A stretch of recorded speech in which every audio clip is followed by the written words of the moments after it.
السلام علیکم۔ میں ظہیر میاں اپنے یوٹیوب چینل ظہیر روحانی فائدے میں اپنے سبھی ویورز کا استقبال کرتا ہوں۔ اعوذ باللہ من الشیطان الرجیم، پناہ مانگتا ہوں اللہ تبارک و تعالی کی شیطان مردود سے۔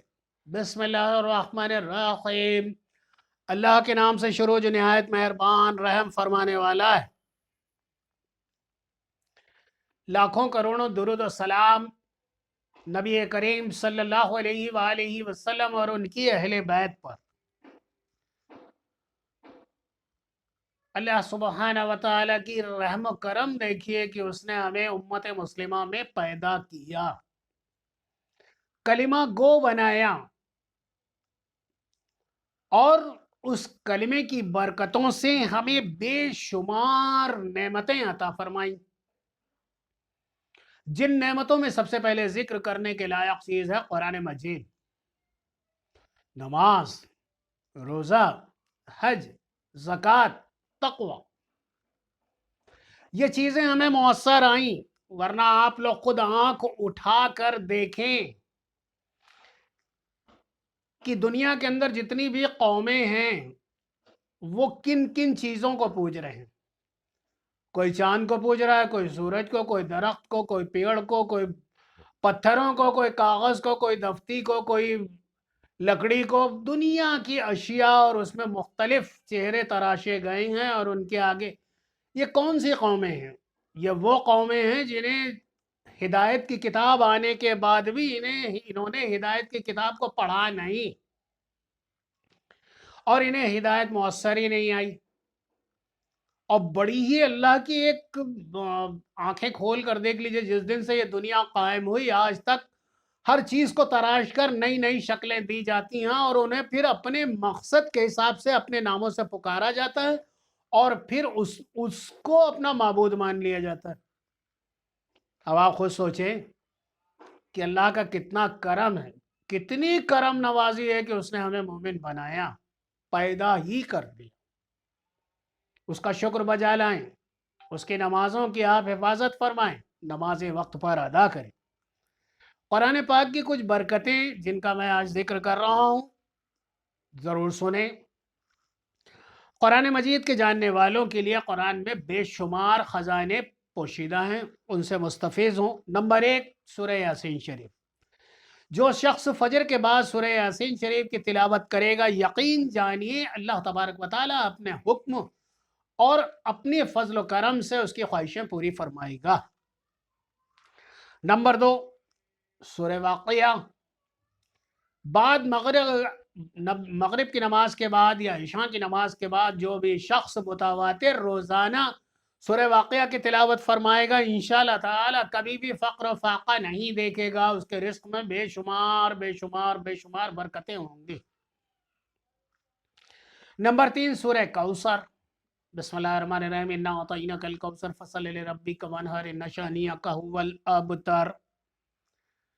اس کا پڑھنے والا جو اسے پڑھے گا، دشمنوں کی دشمنی سے یہ انسان کی حفاظت کرتی ہے۔ نمبر 4، سورہ کافرون۔ سورہ کافرون کے آپ خصوصیات سمجھ لیں کہ موت کے وقت کفر سے بچاتی ہے، کیونکہ موت کے وقت اکثر شیطان ایسے روپ میں آتا ہے انسان کے سامنے، ایسی شکلوں میں انسان کے سامنے آتا ہے کہ انسان کچھ گمراہی میں کہہ جاتا ہے۔ لیکن جو سورہ کافرون کی تلاوت کرنے والا ہوگا، اس کی پابندی کرنے والا ہوگا، اللہ تبارک و تعالیٰ اسے موت کے وقت کفر سے بچا لے گا، اس سورہ کی برکتوں کے صدقے۔ سورۃ الاخلاص، قل هو اللہ احد، یہ ہمیں منافقت سے بچاتی ہے، اور یہ ہمارے مذہب کا ٹچ سٹون ہے۔ اگر آپ دیکھنا چاہتے ہیں دیگر مذاہبوں کے موازنے میں، کمپیریزن میں، کہ ہمارا مذہب کیا ہے، تو آپ سورہ اخلاص کو پڑھیے اور دوسرے مذہبوں سے اسے کمپیئر کر لیجیے، آپ کو پتہ چل جائے گا کہ اسلام کیا ہے اور دوسرے مذاہب کیا ہے۔ سورہ اخلاص ہمیں منافقت سے بچاتی ہے۔ سورۃ الفلق، سورۃ الفلق ہمیں حادثوں سے بچاتی ہے، اچانک ہونے والے حادثات سے ہماری حفاظت فرماتی ہے۔ سورۃ الناس شیطان کا کام ہی ہے دماغ میں وسوسے ڈالنا،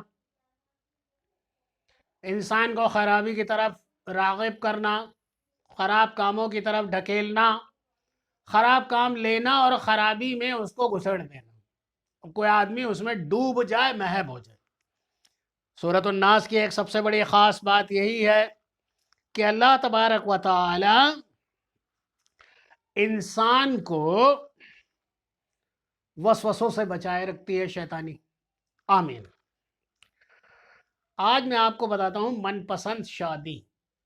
بڑے لوگ ہیں، بہت سارے لوگ، میری یہاں شادی ہو جائے، میری یہاں شادی ہو جائے، میری یہاں شادی ہو جائے۔ بھائی یہاں پر سب سے پہلے تو یہ دیکھ لیں کہ کیا آپ کی مالی حیثیت ایسی ہے کہ کسی عورت کو اپنی زندگی میں شامل کر کے آپ اسے سکون دے سکتے ہیں۔ دوسری چیز، آپ کے اور اس کے خیالات ملتے ہیں، آپ کی اور اس فیملی کا اسٹیٹس برابر ہے، اپس اینڈ ڈاؤنس والی چیزیں کبھی بھی نپتی نہیں اور اس میں خرابیاں پیدا ہوتی ہیں۔ اگر آپ چاہتے ہیں کہ آپ کی من پسند شادی ہو جائے، جس جگہ آپ چاہتے ہیں وہاں ہو جائے، تو آپ کو کرنا یہ ہے کہ آپ کو جو 3 نمازیں ہیں، ظہر، مغرب اور عشاء، 3 نمازیں ہیں، ظہر، مغرب اور عشاء۔ پھر سے سن لیں، ظہر، مغرب اور عشاء، اس کے بعد آپ کو پڑھنا ہے 7 مرتبہ درود ابراہیم پڑھنا ہے۔ جو نماز میں پڑھا جاتا ہے درود پاک، اسے 7 مرتبہ پڑھیے، اور پھر 101 مرتبہ سورہ فاتحہ پڑھیے، 101 ٹائم سورہ فاتحہ پڑھیے۔ پڑھنے کے بعد پھر آپ 7 مرتبہ سورہ ابراہیم پڑھیے، اپنے مطلوب اور اس کی والدہ کا نام لے کے دعا کریے۔ تصور، تصویر پر دم کیجئے، جدھر اس کا مکان ہے اس طرف چہرہ کر کے دم کیجئے، لیکن یہ دن میں 3 نمازوں کے بعد پڑھا جائے گا، ظہر، مغرب اور عشاء۔ فجر و عصر میں نہیں پڑھا جائے گا۔ اور دعا کرتے وقت اس بات کو ضرور اللہ تبارک و تعالیٰ کے سامنے پیش کریں کہ اللہ تبارک و تعالیٰ یہ نامحرم ہے، اسے میری محرم بنا دے، اسے میری محرم بنا دے، اسے میری محرم بنا دے، آمین۔ اور پھر جب یہ ہو جائے مکمل، تو ظاہر سی بات ہے آپ کا یہ پورا ہو گیا، لیکن اسے ظہر، مغرب اور عشاء میں کرتے ہی رہنا ہے 11 دن تک نئے چاند میں۔ 11 دن تک کرتے رہنا ہے اسے نئے چاند میں۔ اللہ تبارک و تعالیٰ آپ کا، ہم سب کا حامی و ناصر۔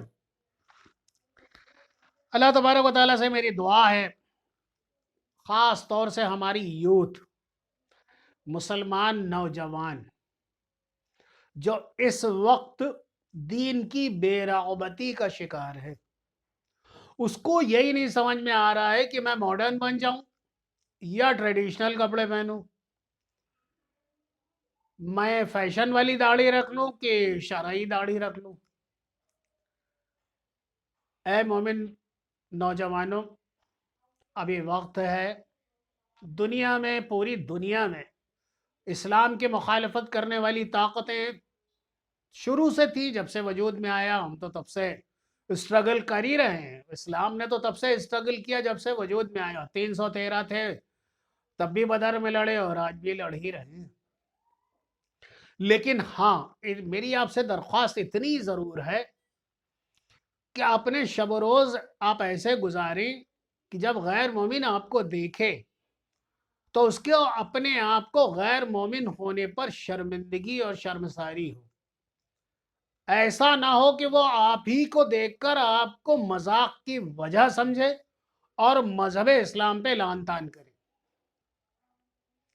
اس لیے اپنے کردار کو، میں بار بار کہتا ہوں، میں نے اپنے بہت سے ویڈیوز میں بھی کہا کہ غیر مومن قرآن مجید و احادیث مبارکہ نہیں پڑھا کرتے، اور انہیں پڑھنے کی شاید ضرورت بھی نہیں، اگر پڑھیں گے تو فائدہ ہوگا، کیونکہ غیر مومن ہمارے دین کو پڑھتے نہیں۔ اس لیے آپ خود کو ایسا بنا کر ان کے سامنے پیش کیجئے کہ وہ ایک مثال ہو. Be a good ambassador of Islam, because non-Muslims are not studying, not reciting our Quran Kareem and Ahadith Mubarakah. So it's our duty to be a good ambassador of Islam. اللہ تبارک و تعالیٰ سے میری دعا ہے کہ اللہ تبارک و تعالیٰ، اللہ سبحانہ و تعالیٰ، اللہ جل مجدہ ہم سب پہ اپنا کرم فرمائے، ہمارے جائز مقاصد پورے فرمائے. آمین. دعاؤں کے ساتھ اللہ حافظ.